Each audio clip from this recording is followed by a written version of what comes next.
Good morning, people of Austin. It's a real pleasure to be here with our speakers and with you all at South by Southwest. I thought it's going to be worthwhile to kind of set a baseline, and I'm going to state where I think we are in the world of energy and technology, and then you can all disagree with me thereafter, and I'll introduce you in turn. But essentially, energy demand is rising, particularly in the context of AI. In this country, the United States, energy demand has basically been flat for a decade. Now the forecasts have completely reversed, and you see high double-digit growth, high teens growth in energy demand. For data centers alone, and we're talking in the context of AI, where energy is required to power training models, foundation models, and at more scale inference, the forecast from the Department of Energy is having tripled over the last decade. Over the next 3 years, it may double or triple again. But there's more to it to that. I would say there's two sides. There is the demand and consumption by technology companies of energy because of AI, but then there's what AI is helping them do to transform energy markets, their own consumption of energy, and how they run their businesses. And so without further ado, Cara Hurst is the Chief Sustainability Officer at Amazon, just a giant business. I have covered the company for a while, and I kind of think of it as the biggest mover of things from A to B, massive fleet operator.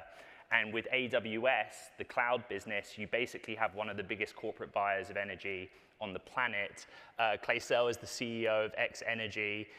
They are going to be undertaking an ambitious, aggressive timeline for SMRs, and I'm going to leave it to Clay to explain what an SMR nuclear reactor is and where that use case is most appropriate, but have been in the headlines because of big backers and enthusiasm for what that technology might do.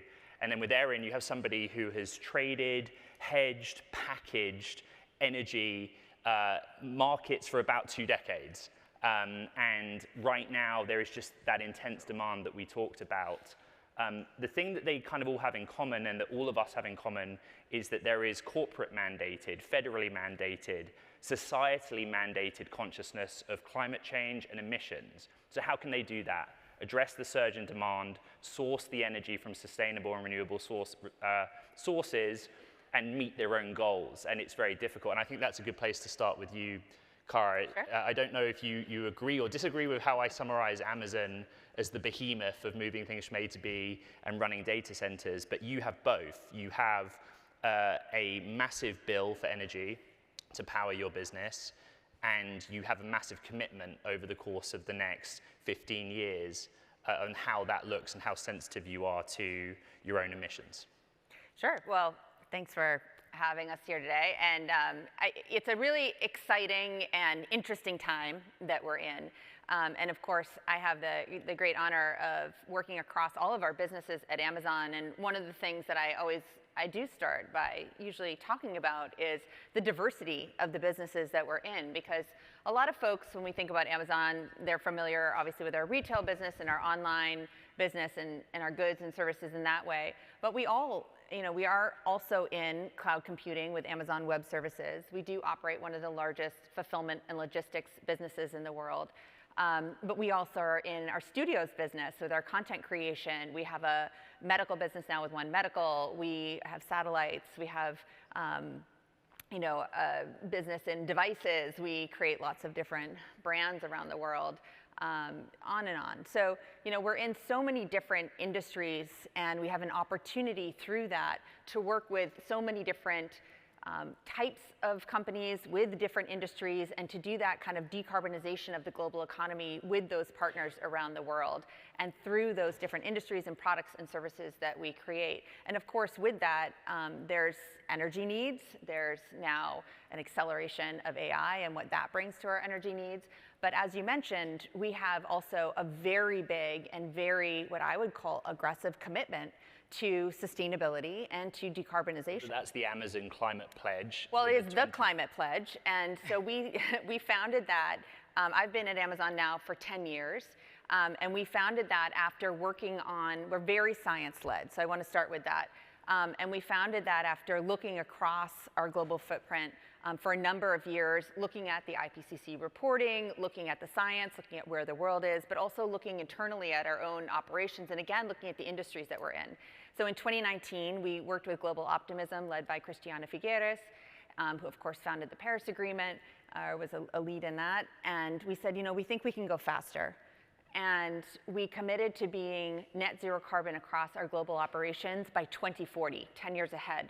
And so we really thought about what that meant. And one of the things that we wanted to do was we wanted to make this an invitation to so many others that are in our value chain or that we work with within these industries and say, how can we do this together? And I'm really happy, actually, to say today we have over 540 companies that have joined us in that. So that's an incredible sign that this is something that a lot of companies would like to do. Those are companies of every size and every scale. They are around the world. I think over 50% of them are located in Europe. So we have a really vibrant community that are now not only committed to that, but working in joint action projects on transportation, on maritime, on product sustainability in many, many different ways. We also, as you mentioned, at that time, we committed to powering 100% of our global operations on renewable energy, and we said we thought we could do that by 2030. We have actually been hard at work on that. We have over 600 renewable energy projects globally, and we have accelerated that commitment. We then pulled it up to 2025. We actually met it in 2023. So we are the largest corporate purchaser of renewable energy in the world, and we have been for the last 5 years running. So I'm going to jump in at this point because we're going to get into the generation of that energy in the future of nuclear.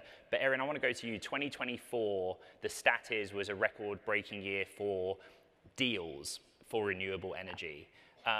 What's interesting is that those deals, as we will discover, some of them see that energy generation far into the future. Some of them are now.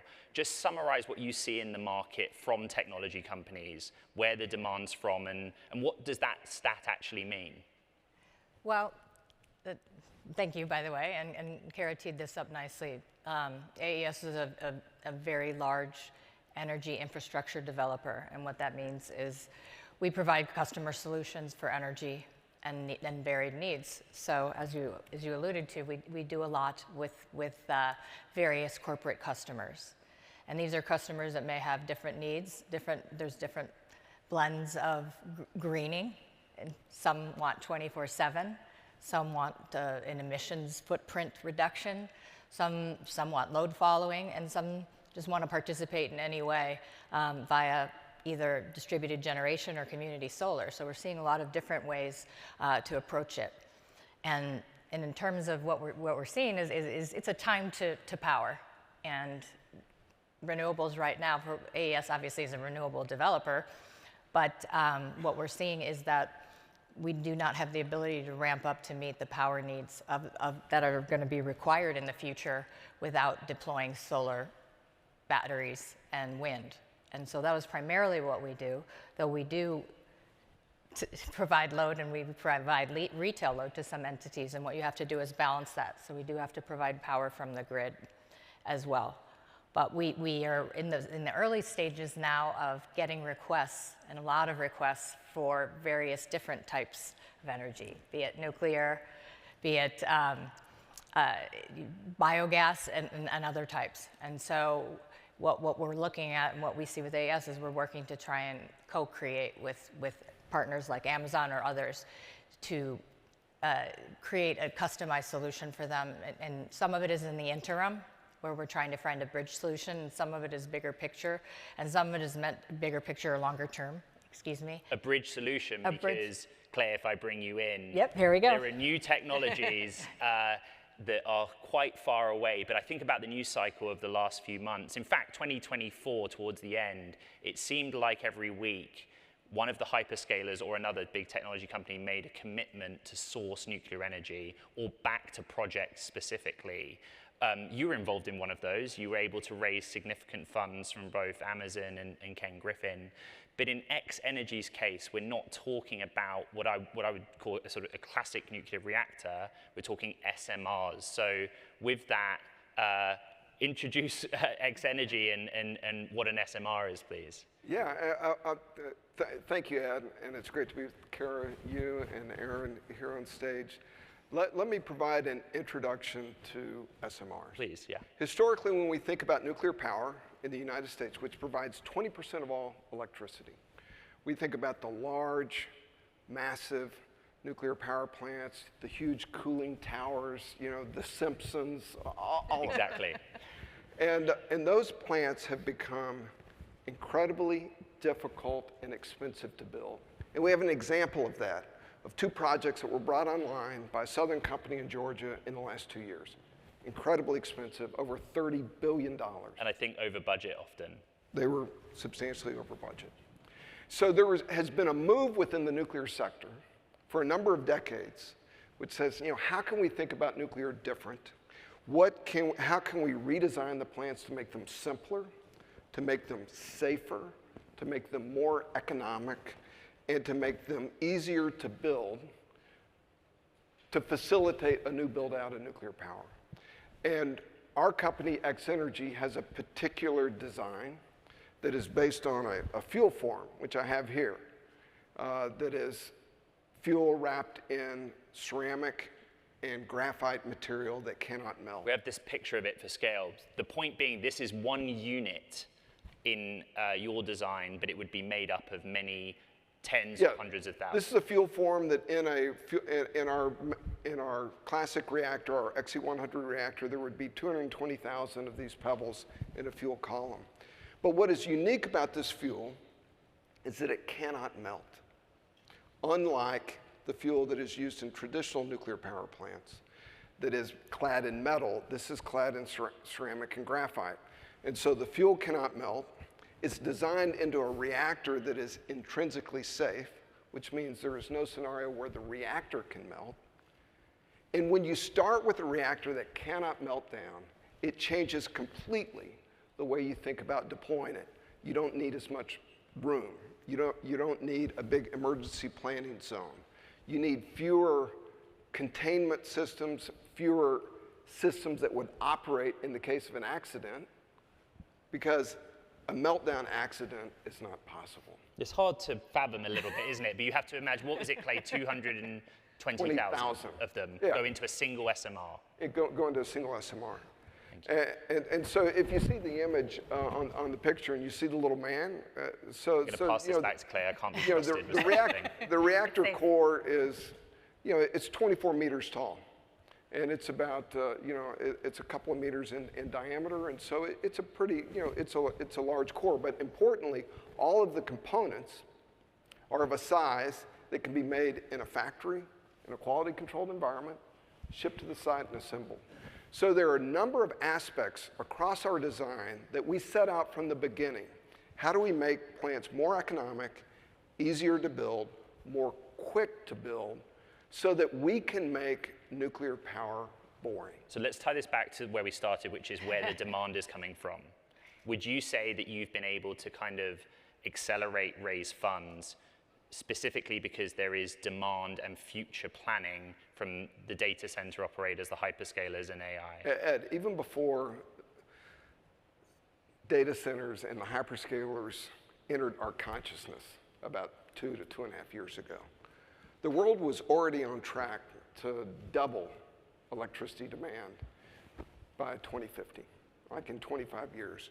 So when you think about reducing the pollution and carbon footprint of the existing fleet and doubling it, and still overall reducing carbon emissions on a global scale, that is an enormous task. And so it will require an enormous amount of nuclear power. So there was already tremendous interest. Then, when the hyperscaler, like tsunami of demand kind of hit and entered into the consciousness, a lot of investors said, we want to go long nuclear power. And some of the biggest consumers in the world, and Amazon is one of the largest corporations in the world, one of the most innovative corporations in the world, the biggest buyer of renewable power. And they entered into an agreement with us, number one, to fund a significant part of our technology company, but more importantly, to invest in XE100 plants today. And we're building our first plant with Amazon, with the utility Energy Northwest in Washington State, right in the backyard of one of their hyperscale clusters. that will be a 12-unit, 960 megawatt machine. Can I make a point about this? Please, jump in. Yeah, I think this is it's so interesting, this whole kind of system of how we're thinking about energy, because we're talking about data centers and hyperscalers and these words that, I think a lot of folks may not understand how this all touches their lives. If you're thinking about, well, I've never been to a data center, I don't know how this interacts with what I'm doing, and you might think like, we need all this energy at Amazon. It's true, we do need energy at Amazon to power our operations, but really this is about everything that we're all doing. When you think about whether or not you're purchasing groceries anywhere that you shop online, or if you're thinking about ordering a Lyft or an Uber, or if you're thinking about watching a video online or consuming content or whatever you're doing, all of that takes energy, right? When we want to electrify fleet to meet these decarbonization goals, that takes energy, or power, all of what we're doing. These are the types of things that are increasing energy demand in the world. And so as we're thinking about how this energy demand is increasing, those are some of the things that are driving it. And some of that is great. We want to electrify fleet. We want to, build more robotics and automation. We want to think about new opportunities that AI brings, but that takes more energy. So these solutions that Clay is bringing, as we think about, and the energy solutions that you're bringing at AES, like we're thinking about how do we not only bring those in for new carbon-free energy that is needed in addition to the renewables, but we're also thinking about how do we build data centers better, more efficiently, right. With better steel, with better concrete, with mass timber, with new materials, and use energy more efficiently also as we build. So I think it's the whole system that has to get more efficient. As we build better, we build differently. We're building, our data centers to be 12% more efficient. We're building better chips that are more efficient. We're building more efficient systems and using carbon-free energy so that the whole system can get better as the world needs more energy for everything that we're all doing. That's where all of that is coming from and why we need data centers. And bringing also the world from what were traditionally called on-premises, where every company had a data center or materials, and you think about they don't need They literally had their own servers. Yeah, their in a own building servers, that their they own operated. racks. We don't, bringing that what's called onto the cloud. This is something I've been at Amazonian 10 years. I had to learn about this. Like, when we bring something onto the cloud, it's 4 to 5 times more efficient than on-prem. So when you think about all of this going on cloud, this is a better thing. And then powering it in this way and building more efficiently on cloud, all of this becomes more efficient. So yes, we're increasing, but we're doing this in ways that are attuned to sustainability and efficiency and carbon-free energy. Clay, that first site that you outlined, when will it be operational? What's the reality of the timeline to bring a project like that on? That will be operational in the early 2030s. Early 2030s. So we have a gap between today And you use the term bridging. and when right, the Aaron? nuclear is going to be widely deployed. So how does that impact the market right now? You have Amazon who wants to source renewable energy. We're talking solar, among other things. Battery storage is improving, which impacts the economics of that market. But you have to find enough to meet that demand. Just explain the mechanics of that market. The mechanics. And is nuclear a factor for you right now? For bridge products, nuclear is a factor.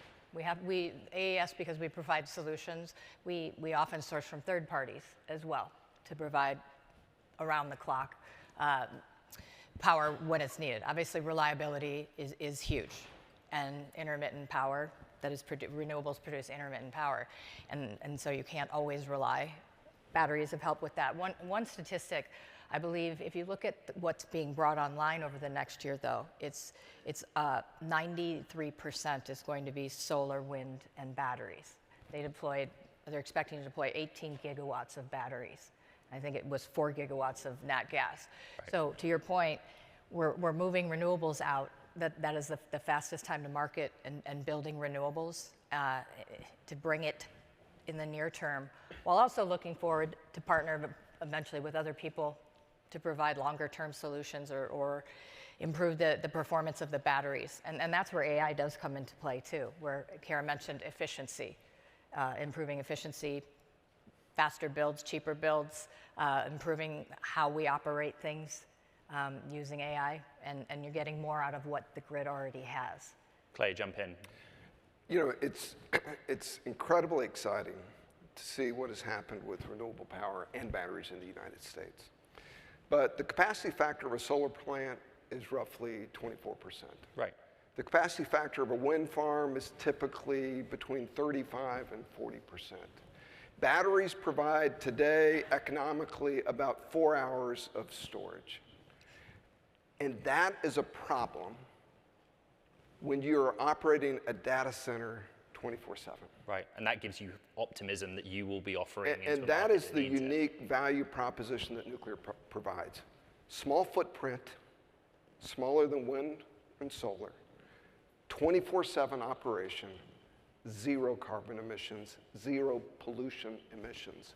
And so that is, you know, when you think about technologies that require 24/7 power, without nuclear, all of that solar and wind has to be firmed with natural gas. And if we want to move beyond that, it's going to require nuclear power. And I think that's really part of the vision that Amazon is pioneering, and bringing their, you know, incredibly innovative, you know, track record, you know, to the electric sector. Well, let me ask you, all three of you, the same big picture blanket question, which is, can we build enough clean energy supply? And Cara, I want to start with you, but I want to ask it, and I mean this sincerely, how sobering is it, the task in front of you, to be sourcing that clean energy, have confidence that you can provide the capital to support projects like the one that Clay's undertaking, knowing the targets that you have? Yeah, it's very sobering. I think, you know, again, we committed to this 5+ years ago. We committed to this before we had a global pandemic. And you know, we almost doubled in size during then. We had a supply chain crisis. We now have AI coming fast and furious, and the energy needs there. So the world continues to change, and we will see, you know, many other things happen in the next 15 years, I'm sure. But what alternative do we have? We have a planet that demands that we create new solutions, and we think differently, and we think more sustainably, because we need to meet the crisis at hand. And we remain committed to that goal. We remain committed to finding innovative solutions. And when the technologies exist, we're going to fund them, we're going to scale them, and we're going to deploy them. We're going to test, we're going to trial, we're going to learn, and we're going to think about how do we go fast at this. We have a Climate Pledge Fund, a $2 billion venture fund that we've made close to 35 investments out of, many of them in the built environment space. I mean, the built environment is close to 40% of the world's global emissions, many of them in energy. Companies like Amogy that's funding, you know, electrolyzers for the hydrogen economy. We have things in regenerative ag. When you see these solutions, and there are solutions out there, you need to fund them. You need to go after them. You need to deploy them. You need to learn. And so it is sobering, but I think that there's also a lot of optimism right now about the things that exist. I think what Clay is doing, what Aaron's doing, these are things that we all need to learn about. We need to go forward with.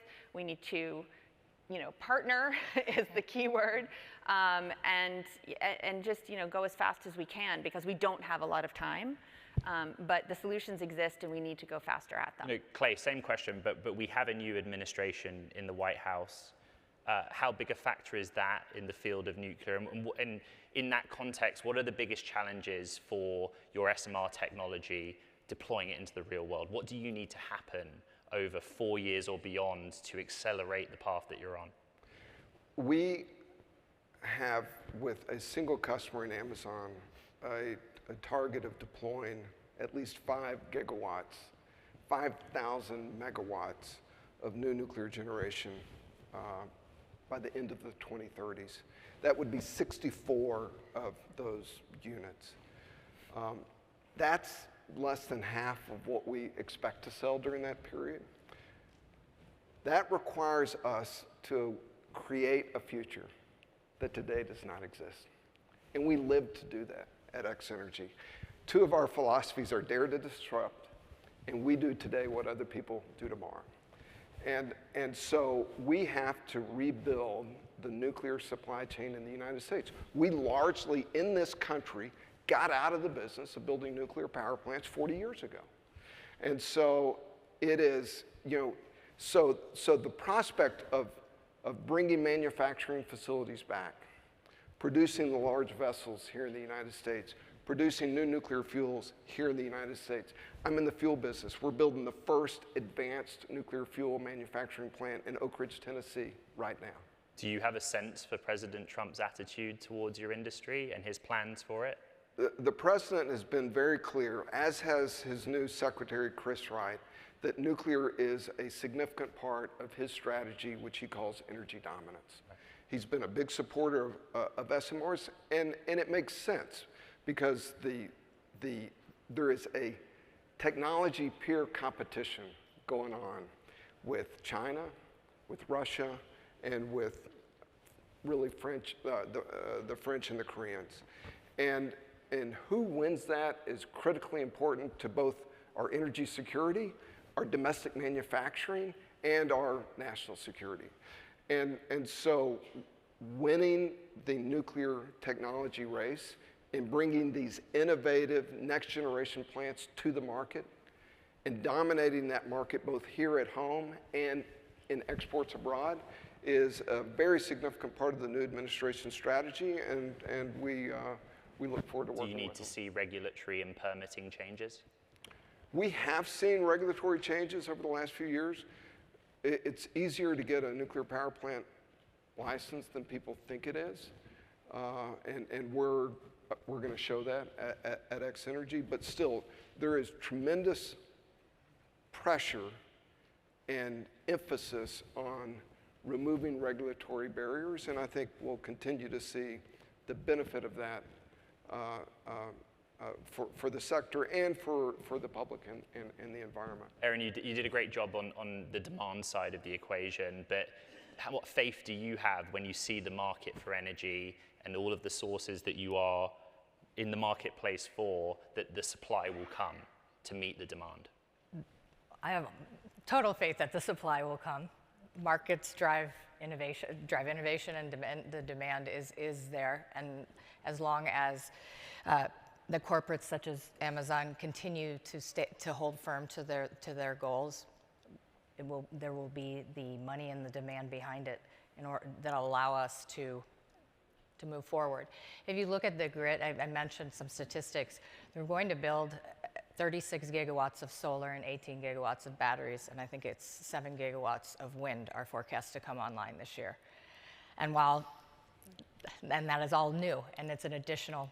And that's one thing we didn't talk about is additionality a little bit, with not just shuffling the existing resource mix around and moving carbon over to someone else's plate.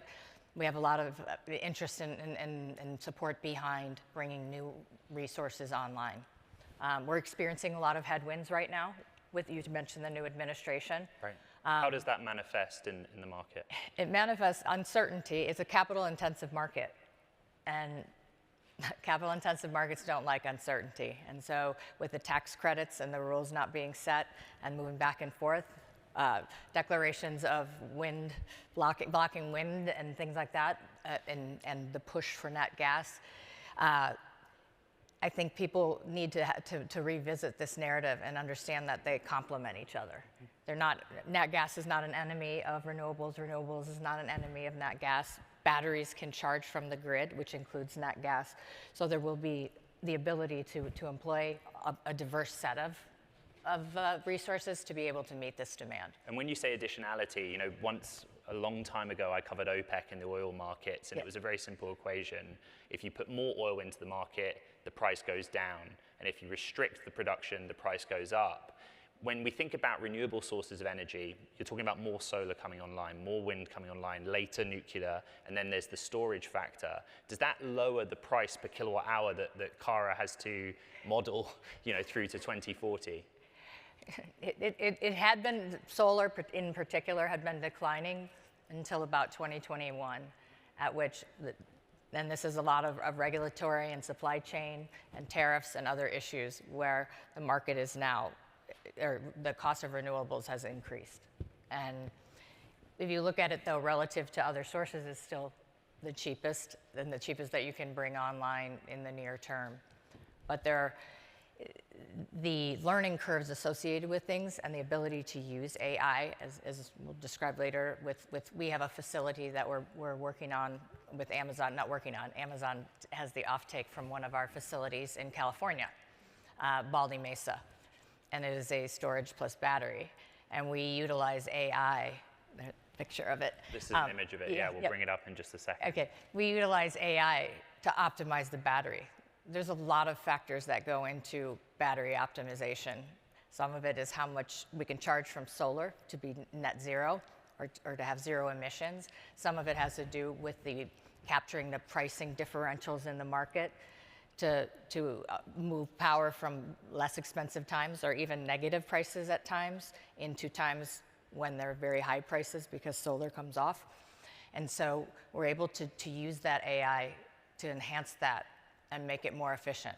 And so that's the type of activity. I think Baldy Mesa is a great example of machine learning and AI optimizing the portfolio and thinking about how do you not only, to Clay's point is exactly right? We're going to need a catalytic leap, right, in what we have in terms of energy. But also, when we think about the renewable resources we currently have and we look across the portfolio, right, we have a big portfolio of renewable energy. How do you maximize that, right? And how do you think about things like battery and energy storage and leveraging new technologies to optimize what we currently have? And we're using AI across our entire renewables portfolio at the same time that we're investing in nuclear to think about optimizing that portfolio of current renewable energy.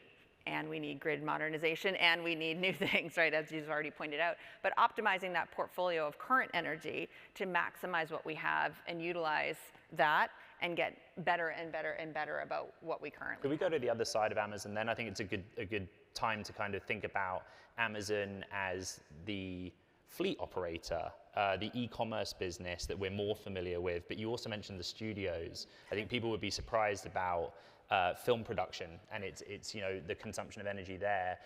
But when you talk about 2040, what will look different about Amazon, about how you manage the entirety of the business? That's a great question. I think we're already making huge strides there. We've had 5 years now of carbon intensity reductions. We've had some absolute carbon reductions. None of this is linear, however. And so, we're on a path and we're making big changes in lots of ways in which we do things. We've made a commitment to buy 100,000 electric delivery vans. From Rivian. Yes, but we work with multiple different OEMs, and we're doing this all over the world. We have goals on, to be water positive by 2030 for Amazon Web Services, and a goal to be water positive in India across our global operations by 2027, because water is a huge issue there. We're looking at biodiversity. So we're looking at waste reduction. We've circularized a lot of materials in our packaging, and we've taken out single-use plastic out of our packaging materials in North America. So we have done lots of different changes that may be visible to you as a customer and some that are not visible behind the scenes. So a lot of things that are happening within our operations, some of which, again, very visible on the packaging front, but some of which is using AI. Another one that I like to talk about is AI Fit. We have a new way to use AI for our customers where they can find the best fit for a product that they might be purchasing, a fashion item that they might be purchasing online.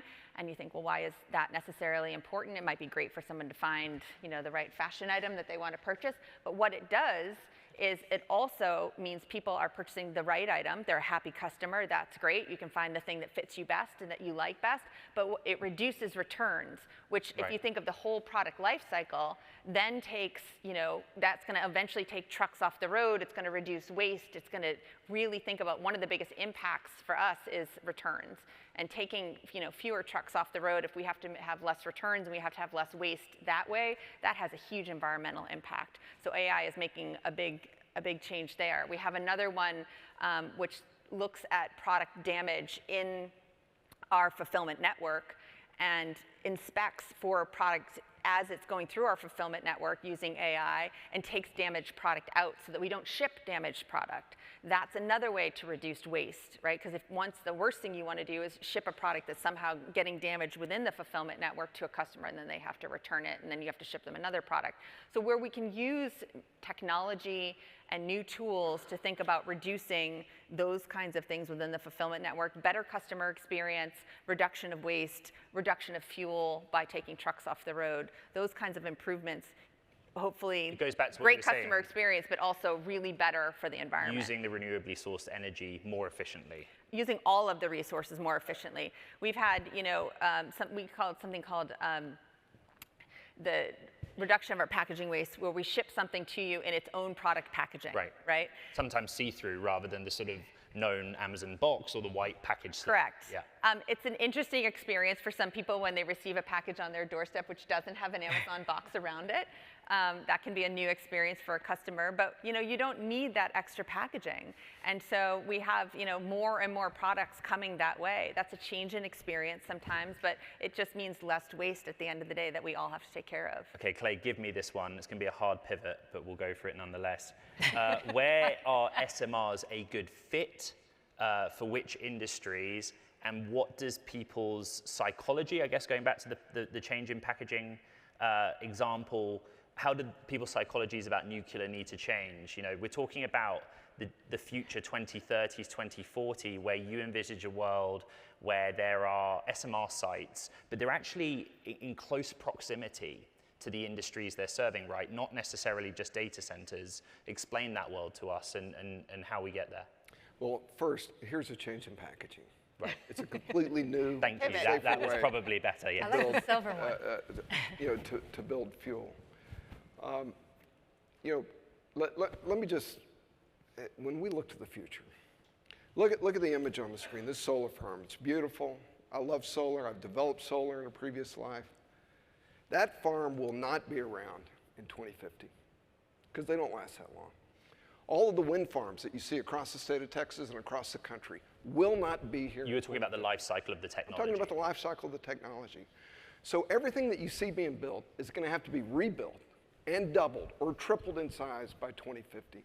It is a massive, massive industrial transition requiring an enormous amount of new energy growth. And we have the opportunity at X Energy, and we have the aspiration at X Energy, and we have the partnerships with Amazon and others to build hundreds and hundreds of new XE100 plants to make it so simple, so standardized, just like airplanes coming off an assembly line or cars coming off an assembly line, make them easily deployable, make them safely deployable in all environments to really transform the way people think about clean 24/7 power. And who needs clean 24/7 power?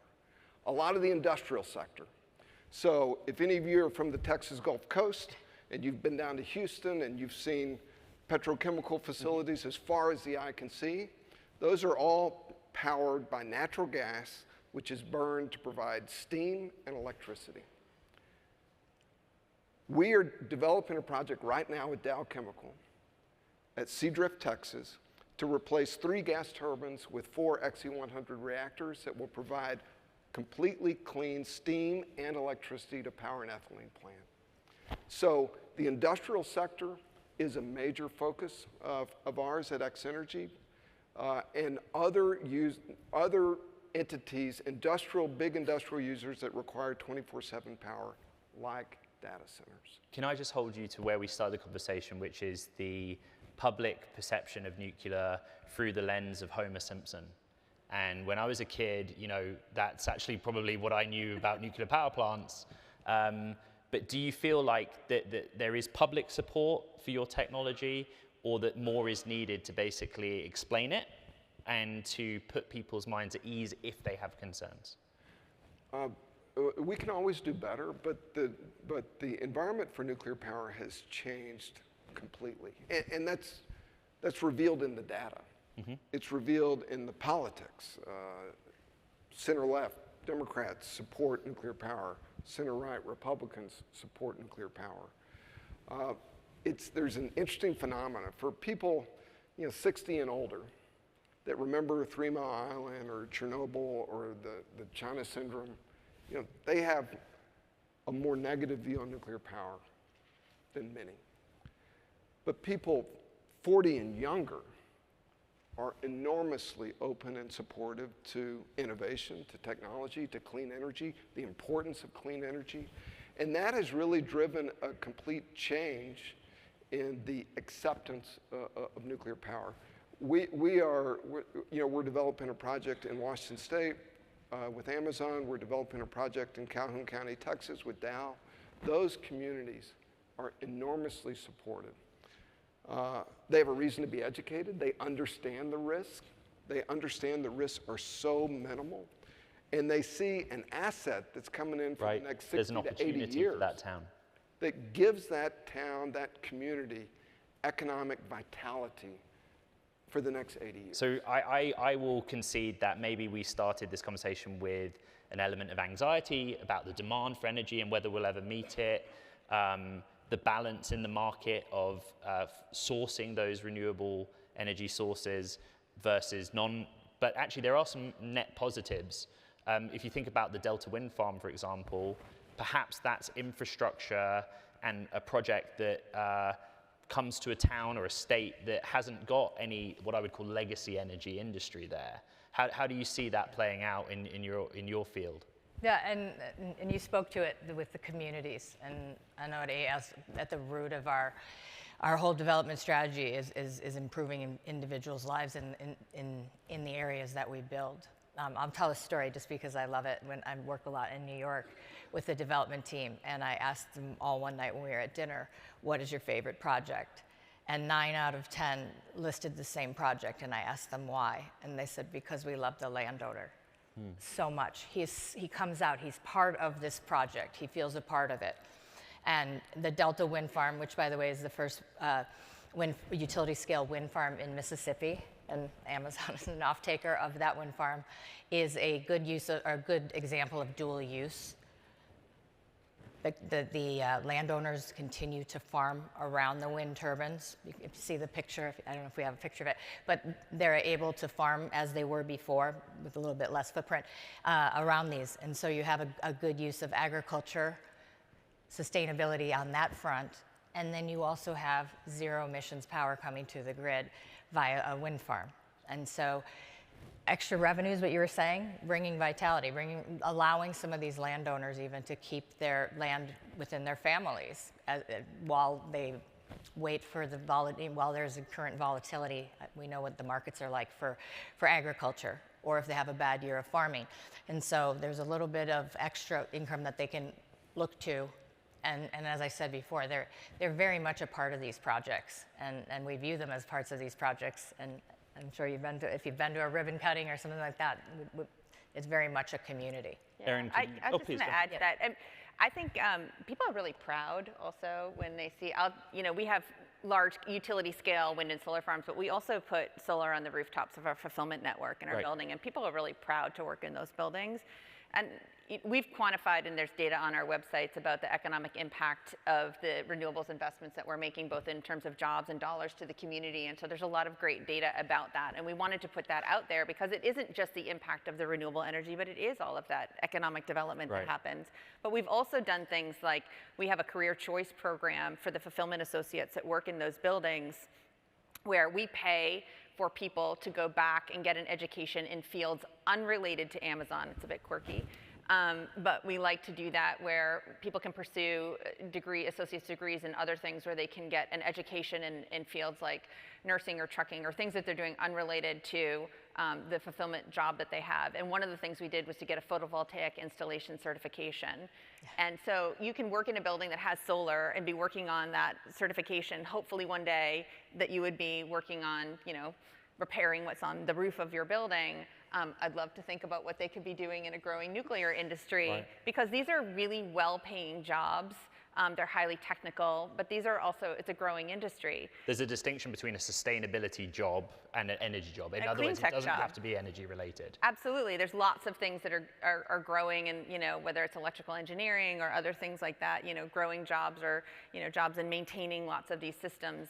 So there's a lot of huge opportunity that's growing in clean tech and growing in these fields. We want to enable that for folks, but they get excited when they see these opportunities, right there in their community, on their building. They're proud to have it there. In addition to all the economic development that it does bring. Clay, you talked about, in the case of an SMR site, 60 plus years of operation. But in building such a project, from the supply chain for the materials, the operation of it, what is the ripple effect? I guess I'm talking about prosperity to that local site. Yeah, from those that manufacture the components to shipping them to the site and constructing, it requires a very high level of nuclear trades and crafts. When we're constructing the plant in Calhoun County, we'll have at peak about 1,500 constructors on the site.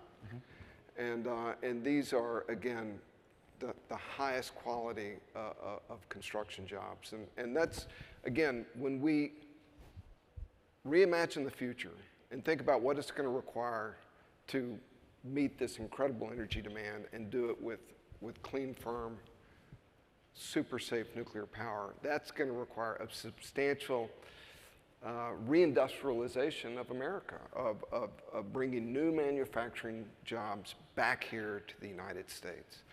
And it's not just there, it's even in our own company. We're growing so quickly now, we're expanding so rapidly with new customers and additional design work.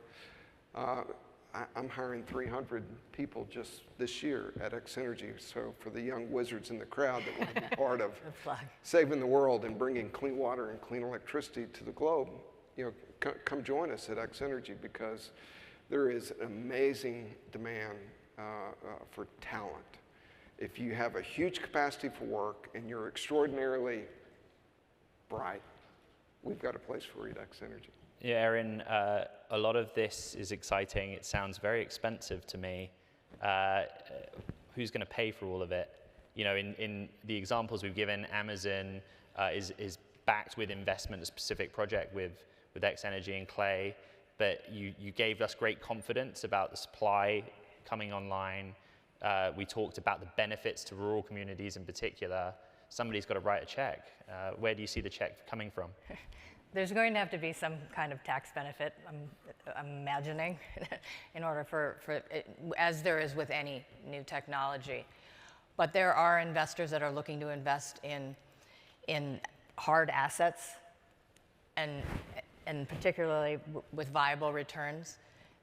We talked about this earlier backstage. The issue is going to be the ability for you to have a fixed stream of income or earnings, right, and hedging. So it isn't necessarily the financing that is difficult. It has been historically the offtake, and finding long-term offtake that would support, that get lenders comfortable with being able to finance your projects. And so we will need to have people like Amazon and other corporates that are willing to step up, or you would have to have it written into utility integrated resource plans or other things. Because Texas is a state with retail competition. It makes it very difficult for things here. You don't have a regulated utility that can rate base cost. And so when you're dealing in the markets, it's with traditional retail power providers, the person who turns your power on or sends power to your home every day, they've got a 1 to 2 year contract with you more than likely.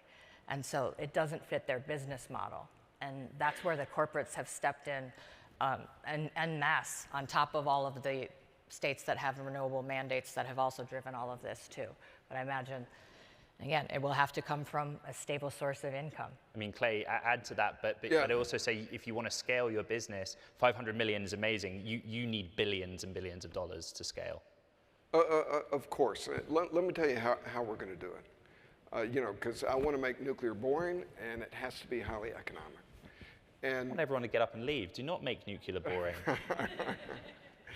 So the first thing, the first plant that we're going to build is going to be more expensive than anyone wants, Right. which is the nature of Classic every technology. first of a kind. Yeah. There's no surprise there.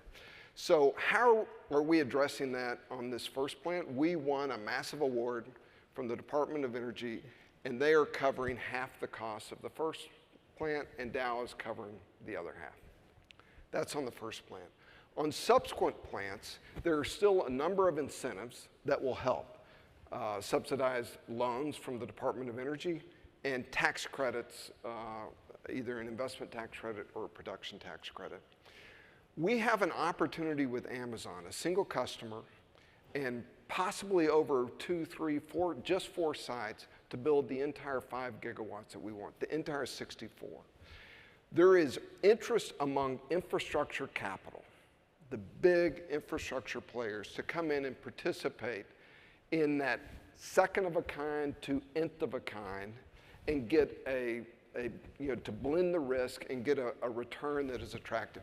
At the nth of a kind, once we've built and demonstrated that these can be built and the supply chain is up and running, nuclear power will be highly, highly economically attractive. Very quickly. So we've just got to get down that path. And there is infrastructure capital that is prepared to come alongside with us and finance those projects. Those 4 sites, 5 gigawatts, just to the layman, what does that represent? What can you power with that? What can you support? You can power the entire city of Austin with 2 gigawatts. So 2.5 times the power in the city of Austin is what we're talking about just in XE100s. A large data center today, or at least the largest one I've been to, is like 300 megawatts. They're getting larger and larger. So, we are thinking in terms of we plan on building roughly 1 gigawatt at the Energy Northwest site in Washington State. We're working, it's not done yet, to try to build 1 gigawatt in Northern Virginia with Dominion. And then maybe another site with 2 to 3 gigawatts, a large centralized site with a large data center on it. So it's, we're going to be able to get to scale with partners like Amazon relatively quickly. And when we get to scale is when we hit our cost targets. Cara, you were right to correct me on Climate Pledge. Amazon led, but Amazon has kind of led from a corporate perspective on this. Amazon is a highly profitable company now. And so, or at least AWS helps a lot in that sense. But how much do you work with, not just this administration, Amazon has a big footprint in Europe, for example, and how do you see them being a part, I'm talking about the European Union, the European Commission, in addition to the White House, being a participant in what you want to achieve by 2040? We work all over the world, and we'll continue to. I mean, I mentioned some of the work we're doing in India, big business in Latin America and Japan. Certainly, I spend a lot of time in Europe. I just flew in last night from Paris. I mean, we Thank you. You look good. I think one of the exciting things that we'll continue to see is demand from all over the world for these types of solutions. And certainly here in the United States, we'll continue to invest in exciting things that our customers want to see, both on the energy side and on the inventiveness side. I was thinking about some of the ways AI is playing out. We launched Alexa Plus, right? Really exciting new technology that's coming very soon, which is a conversational way you can interact with your Alexa device and have a new way of it completing these like household tasks for you, and all of these using large language models and thinking about having it complete new tasks for you, and it's really, really exciting. There's an Echo Spot, which is one of our Alexa devices. But what's the sustainability solution that provides? Well, going back to energy, one of the things that we're doing is we will purchase renewable energy that will for everybody using any Alexa device will cover your use of that device, right? So we've already done that for devices that have been purchased. We'll continue to do that through our purchase of renewable energy. So if you're using a device of ours, you're playing with Alexa Plus eventually, because if you're a Prime member, that'll come to you for free. And you can use it to make dinner reservations or manage your household or any of that kind of stuff. And it's using large language models and with and using APIs to kind of basically navigate the internet like a human would. A lot of new technology there that's coming out. So these new ways that AI will interact in your own household and your life, we want to have you do that and experiment and learn and get the opportunistic side of AI, but then do that in sustainable ways. And we want to make that available globally, and we want to work with, to your earlier point, like every single administration out there, every single government, and we want to make these solutions available in ways that are supported by, level playing fields. Amazon has a lot of employees, corporate employees in the .com context and fulfillment, seasonal staff as well as warehouse staff, and the company made a decision to bring corporate workers back to the office 5 days a week.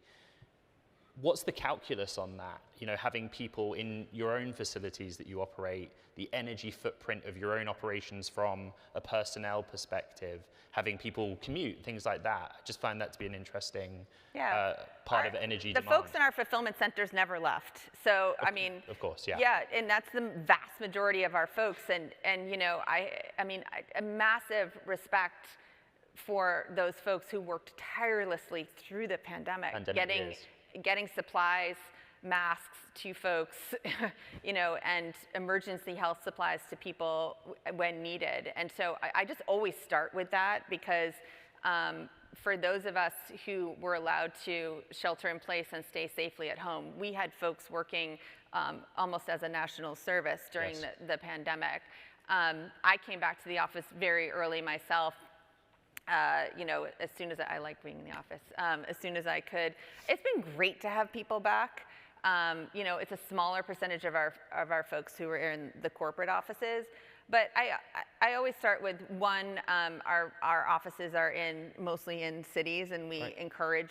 We have commuter benefits, and we encourage a lot of carpooling and bike to work and all those kinds of things. We have highly sustainable buildings, and so yes, there's some impact to that. But it's minimal, to be honest. We have just 3 minutes left, and I want to give each of you a minute to summarize your vision. You can choose 2040, you can choose 2030. You all have different commitments and different timelines. But the main point of the conversation overall has been how AI is impacting both the demand for your business or your own demand for energy, but also how it's helping you carry out what you do day to day. So how will the world look different, whether it's 5 or 15 years from now, for your business and how you do your work? And Erin, I'll start with you. Yep. We're in the business of delivering power to people, and we're also in the business of building renewable energy, and so weather is a big factor. And using AI to help predict weather and minimize the fluctuations that we have. As I mentioned, we structure products, so we take on market risk in order to deliver to customers, and the ability to be able to schedule, to manage it 24/7 and source as sustainably as possible our power. So we're looking at it for things like batteries. We're also using it in our development, and we didn't get a chance to chat about it, but we have a tool called Maximo, which it's very counterintuitive, but it is a robot that is powered by AI and uses Amazon Web Services, but it's powered by AI, and it's a technology that was already used.